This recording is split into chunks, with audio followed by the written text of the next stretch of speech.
In this week's episode, I'm joined by Greg Morley, he, him, speaker and HR thought leader and author of Bond, Belonging and the Keys to Inclusion and Connection. This week, our conversation is about spreadsheets saving lives, vacation rentals finally getting accessible, and the only lesbian film fest in a quilting town. Hey there, my name is Bernadette Smith, and I'm a keynote speaker and writer. My pronouns are she and her. Welcome to 5 Things in 15 Minutes, my weekly show where I bring good vibes to DEI. That is good vibes to diversity, equity, and inclusion with a little dash of corporate social responsibility. What I found is there are lots of news stories about what's going wrong in the world and lots of negative data. But there are also a lot of things going right. That's what I like to focus on. I search for stories that we can be inspired by and learn from.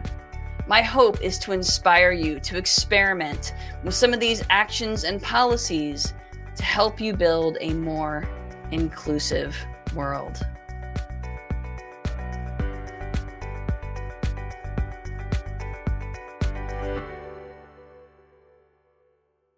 All right, let's get started. Greg, welcome to the show. Can you tell folks a little bit about yourself?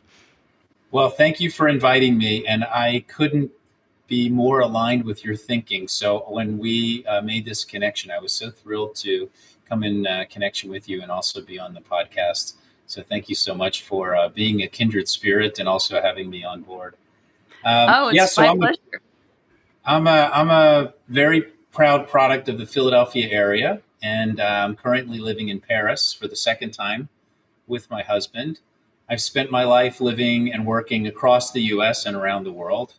I've been very fortunate that way and have spent close to 25 years now living outside the U.S., looking back in, mostly in Asia and Europe. I was fortunate in my career to work for companies like GE, Disney, Hasbro, and LVMH.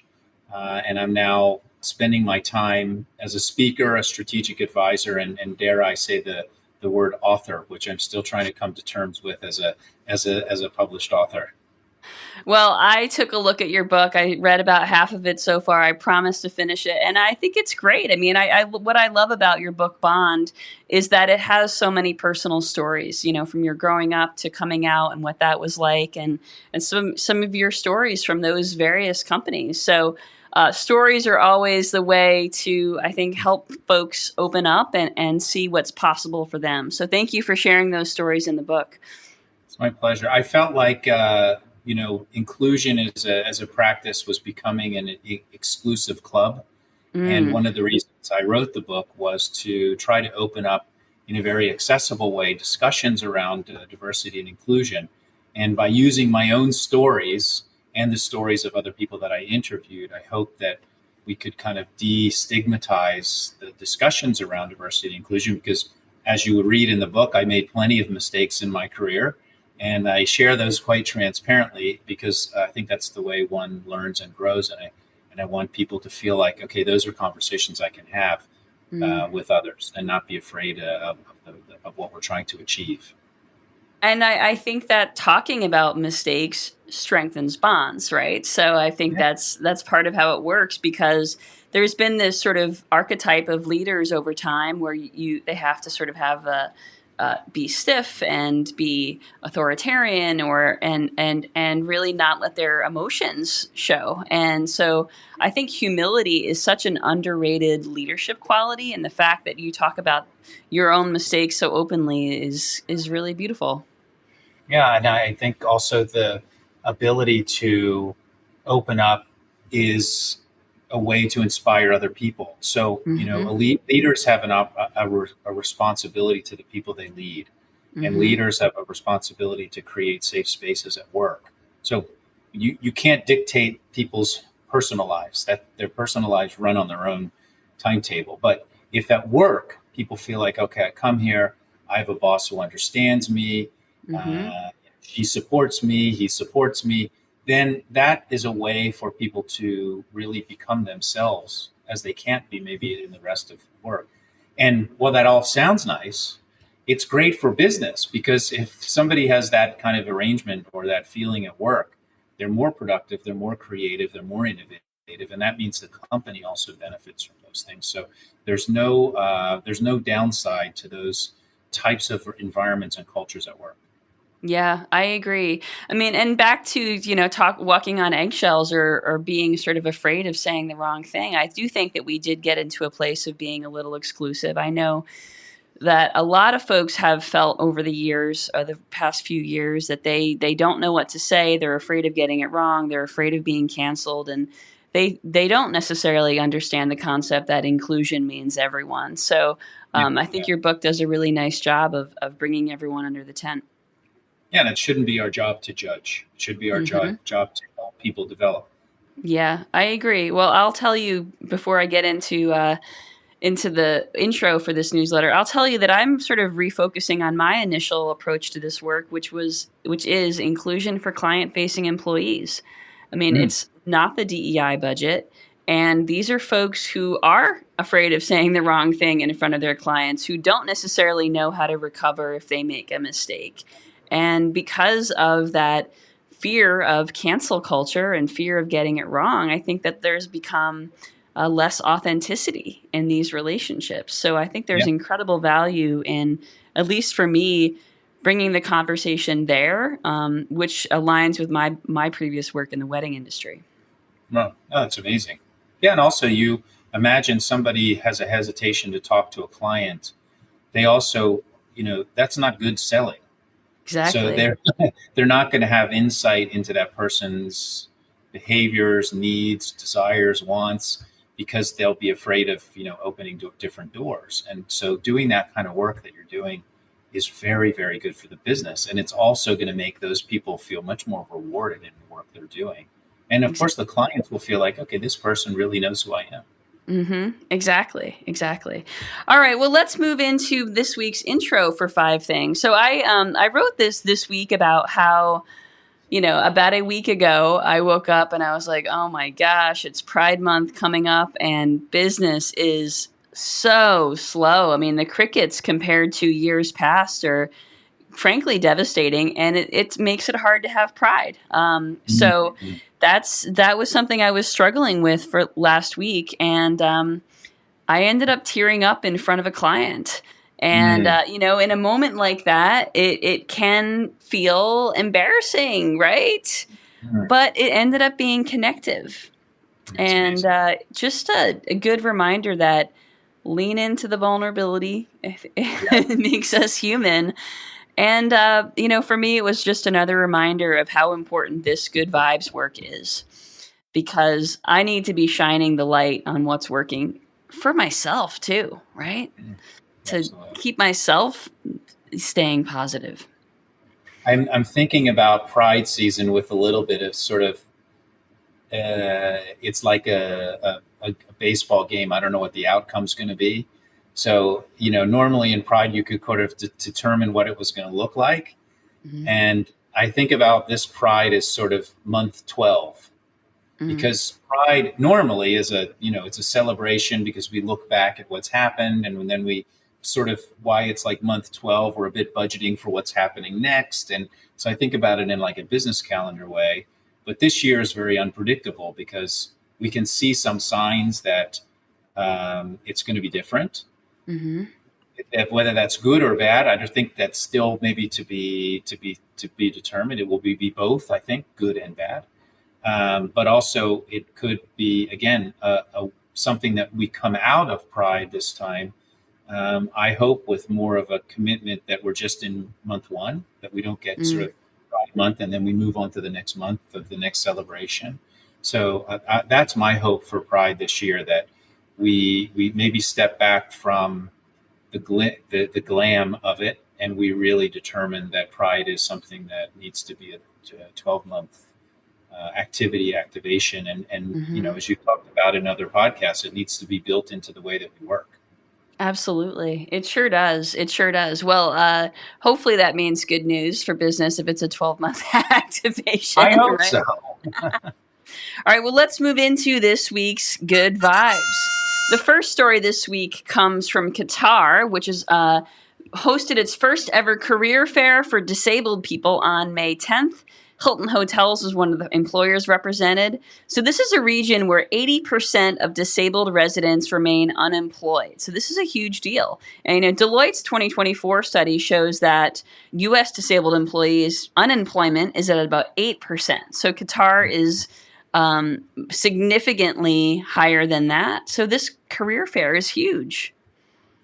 I thought this was amazing because I don't know if you saw who the other employer was, which was the U.S. Embassy. Mm-hmm. So all is not dead in DE&I in the U.S. government. I thought that was a hopeful sign. I worked for a good bit of my career in hospitality at Disney, and I can tell you that the business case for accessibility is very strong. It's a portion of the population that, when served, I think later on there was one of the other stories that it's $58 billion market. And the challenge that Qatar is able to overcome is, in the developed world, one of the biggest challenges to accessibility is retrofitting. So you have old subways, old buildings, old offices, old hotels, and there's a culture of inclusion that's better for accessibility that plays out in the unemployment numbers. But then you look at places of the world that are rapidly developing, like Shanghai, Guangzhou, Singapore, Hong Kong, they have actually much more accessibility in their infrastructure. They just have less accessibility in their culture. So this is where I think there's some hope for an East-West bridge, because there's a lot of expertise in the West about accessibility and accessibility culture. And now you see in developing areas around the world, especially those that have more money, you have the facility, but maybe not the culture. So there's an opportunity for people who are doing consulting in this space specifically to grab onto that, because I think that's what's going to grow. And then the expertise around facilities will come back to the West. I love that. Well, I will share that commentary with some of my friends who specialize in the accessibility space. I love that. Yeah. All right. The second story this week is also about accessibility. So Vrbo, which is a home share program, is stepping up for travelers with disabilities by rolling out 8 new accessibilities features in their search. So features like stair-free entry, accessible parking, and handrails. So people with disabilities can have an easier time finding vacation rentals that meet their real-world mobility needs. So this comes with a new partnership with Becoming Rentable that has trained Vrbo hosts, 10-minute training for them. And as you said before, this is a $58 billion annual market globally. So this is again gets back to the business of diversity and inclusion. Yeah. So there are not a lot of huge, big chunks of business that companies can just go after. They have to nurture it. In this specific area of just being accessible, what's very powerful, and again, this is my experience in Disney, is that the disability community is very strong. So they talk to each other. Okay, this is a good place to go. You'll be treated well. Don't go there. That's not going to be a good experience. So when I worked for Disney, there was a real passion for providing safe and accessible experiences. And people came back year over year, because they knew that. They knew that the environment would be great for them and their families. And I think in this world, actually, AI is going to be a huge help. Because a lot of companies, these smaller platforms, may not have as much resource to continue to develop their sites, but AI can help them through FAQ bots and things like that to answer questions that people will ask. Is it an accessible location or not? And once they start to build up their dictionary of information, that's going to help travelers who are interested in that kind of information. Absolutely.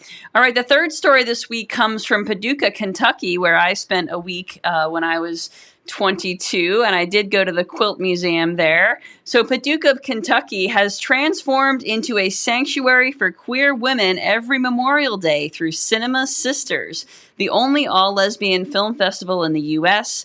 I'm a bad lesbian. I knew nothing about this. I've never been. But it has screened in an eclectic mix of lesbian-centered films across genres. And, this is pretty cool for visibility in a place known for quilts rather than queer film.